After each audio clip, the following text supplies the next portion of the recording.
Hey everyone, here for session 6 for our quarterly intensive. And we are focusing on the theme of covenants. And oddly enough, it actually fits in quite well with the title that the Gospel Project writers give for this lesson. It's the 7th lesson overall in this quarter, and it's coming to us from Matthew chapter 26. I titled it a bit differently, only for the sake of kind of broadening our way of looking at it, as goes what's occurring in this particular section. So this is Matthew's rendition of the Last Supper sequence. And common to Matthew, Mark, and Luke, many of the elements are the same, not only the actual parts of the supper where bread and wine are used, but even the things that happen around that, as goes conversations, accusations, questions asked, and whatever the case might be, while John is really kind of moving around the supper and not even talking about it. So more or less what I hope to try to help you understand here, and categorized under these 3 separate headings in the green boxes, is looking at several portions of Scripture kind of kaleidoscoping upon itself.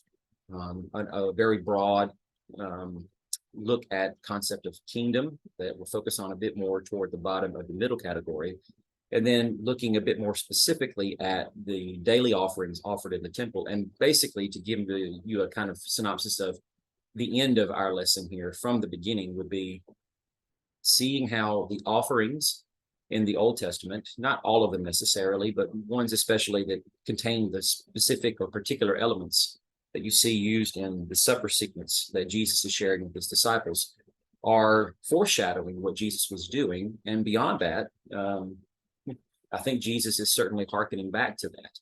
Now, you may say, well, of course, that makes perfect sense because Jesus is observing a Passover feast with his disciples. And I won't say that's wrong.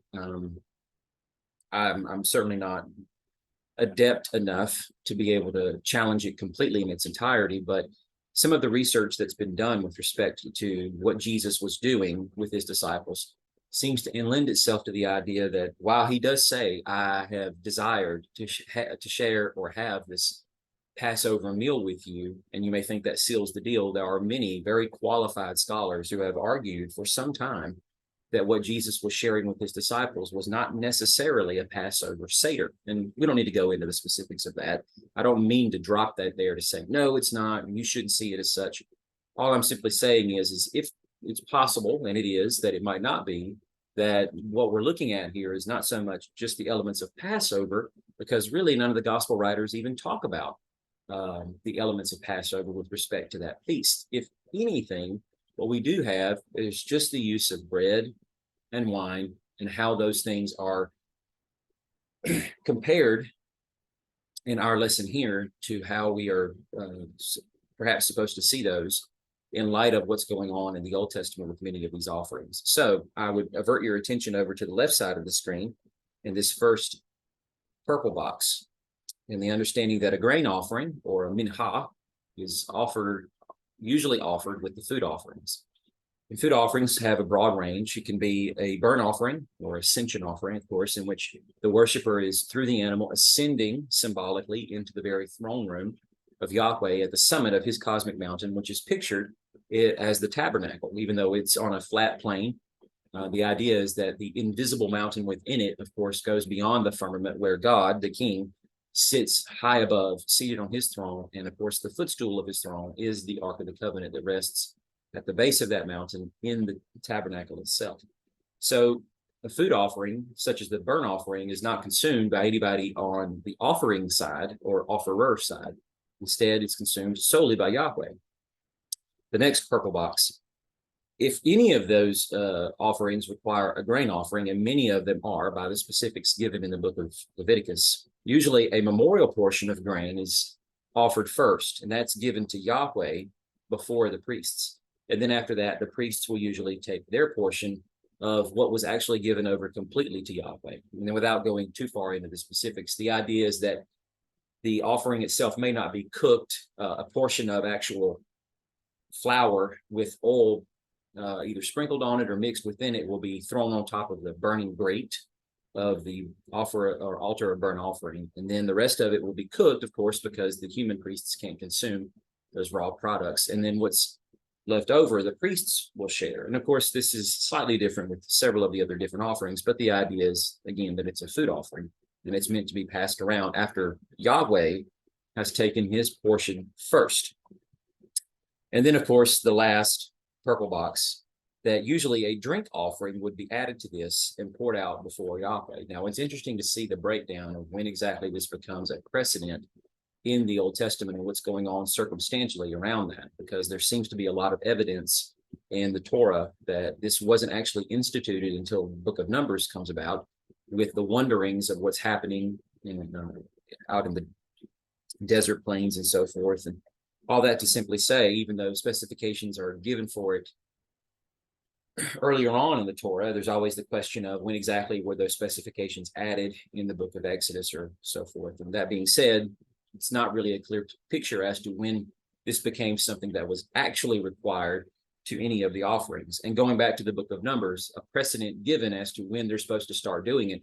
But it would seem from the actual reading of the text itself that the drink offering would not be something that was required of the Israelites until they actually make it into the land of Canaan, which would make perfect sense, because some of these offerings perhaps would be held in abeyance until they actually make it into the land. And the reason would be because some of the elements required for these offerings, they don't have available to them when they're out in the desert, but they would once they make it into this land flowing with milk and honey. And the only reason I bring that up is simply to make a point of the fact that as we connect this to the Last Supper sequence and the use of that wine, where are they? Of course, they're in the land of Canaan, has been dubbed Israel now for several centuries. And of course, the use of this offering itself in connection with many of these different food offerings. So you take the burning meat, and then you take the bread, and then of course you take the wine, you mix it all together, and of course you have a food offering that's first given to Yahweh with his memorial portions, either the fat, the best parts of the animal, or the entire animal, a grain offering to go along with it, where Yahweh receives all of it or his portion of it, and then a drink offering, in which, of course, Yahweh is going to receive his portion of the wine as an offering that's poured out all the way around, or at least a portion of the altar of burnt offering, and others will share in their portion of the wine. All right, so we see that loosely, and then we move to the middle column. It's the last, but first Lord's Supper. So the Last Supper with his disciples, but of course, the first Lord's Supper. So Jesus breaks the bread at the table, seated with his disciples. And while we're not told in any of the Gospels that he takes a piece for himself, it would seem a little nonsensical to think that he wouldn't take a piece of the bread for himself to eat. And of course, we actually have Jesus taking bread and dipping it in the little tray or saucer, whatever you want to call that dish, and then giving a piece to Judas. So it would seem that Jesus certainly does take a piece for himself first before he passes it to the other disciples, showing that he intends to eat. And of course, the follow-on sequence with the passing of the cup, he says he will not drink the fruit of the vine again, which would, beg the question, does he drink it while he's at the table with them? And I think the reasonable answer would be yes. So move to the next purple box, that Jesus declares that this feast will be done as a memorial to him, pictured as him eating the feast with all his disciples. So if Jesus takes a piece of bread first for himself, and the way that we are to see this supper moving forward with successive generations of disciples, and of course the breaking of bread from house to house in the book of Acts seems to be this very feast that they are observing as they go, then it would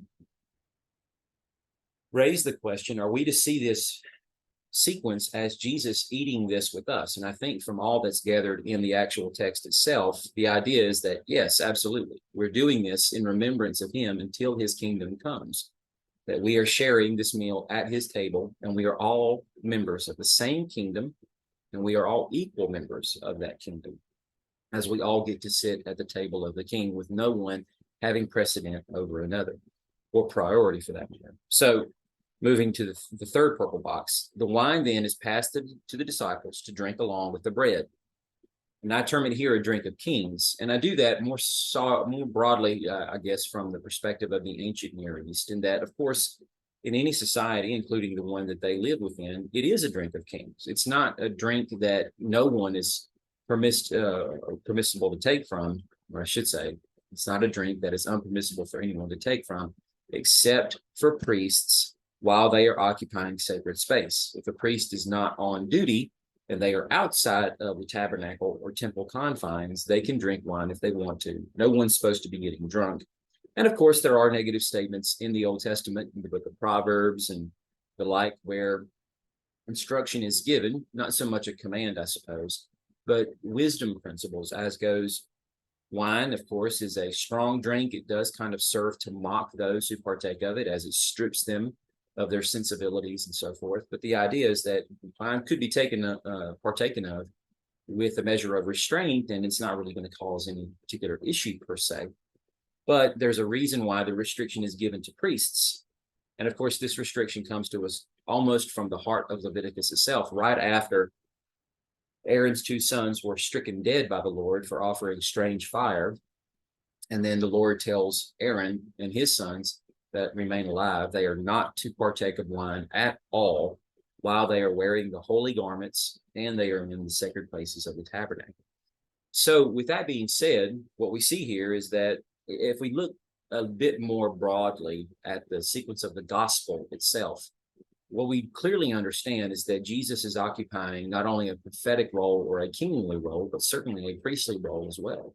And he is becoming that high priest after the order of Melchizedek. But we also understand more broadly from the biblical narrative, meta-narrative, I guess I should say, that Jesus' own disciples are also going to be taking roles as priests. So looking at that sequence in connection with the Old Testament, the idea would be they're not allowed to have wine, not to be strict about it as if to say Jesus is curtailing it from this point on, they're not allowed to drink wine. I just mean in the concept of they're not supposed to be partaking of wine symbolically, I guess, in the sense if we were to think of them as priests inside the actual temple confines, but they're not, because they're not Levitical descendants as far as we can gather. And because of that, we don't have to worry about such. None of them are going to be commissioned to go actually work in the temple precinct. The point I make is everything seems to be shifting, as goes all the paradigms within the biblical meta-narrative. And now what we're seeing here is the arrival of a new kingdom. And of course, its king has come to rule over it. And this king is not just a king, he's a priest king. And those who he is choosing to follow after him are also going to take roles as priests and will rule with him as kings. And this concept of kingdom supersedes anything that came before it, as goes an earthly kingdom or even an earthly temple. So this last purple box in the middle column, wine was not allowed for the priests occupying sacred space, but these new priests are feasting as kings. I'll make a little bit more sense of that when we get to the right side of the screen, but I do want to quote this passage for you, and I've used it several times before, from Isaiah 25, that on this mountain, the Lord of armies will prepare for all the peoples a feast of choice meat, a feast with aged wine, with prime cuts of choice meat and fine vintage wine. So it's not to say that it has to be a prophecy that's fulfilled with hyperliteral, I'll get it out in a second, in a hyperliteral sense, according to these specific details. All that is required of this is that the concept of it is what is met. Now, you may say, well, that's not the case with respect to biblical prophecy in other sense. Yes, that's true. And I'm not saying that this isn't something that could be fulfilled specifically in the future. But the idea is that all peoples are going to be invited to the Lord's cosmic mountain. And the fact is there's no way to have a feast like this at Jerusalem if Jerusalem is the target area. So by straining it in a hyperliteral sense, we come to realize it begins to crumble and fall apart. And that what we're supposed to really understand is that there is a more cosmic note to this, as goes the mountain of the Lord begins to take shape in becoming all of the earth. And I don't want to belabor the point by going into the way I've described this before in the past. If you've listened to me before, then you understand what I mean by that. If not, then I would encourage you to go and listen to previous quarterly intensives. So now to explain this a little bit more succinctly and bring it to its close over on the right side of the screen, the meaning behind it all. So Jesus, as Yahweh, takes a memorial for himself before the disciples or priests partake of it, okay?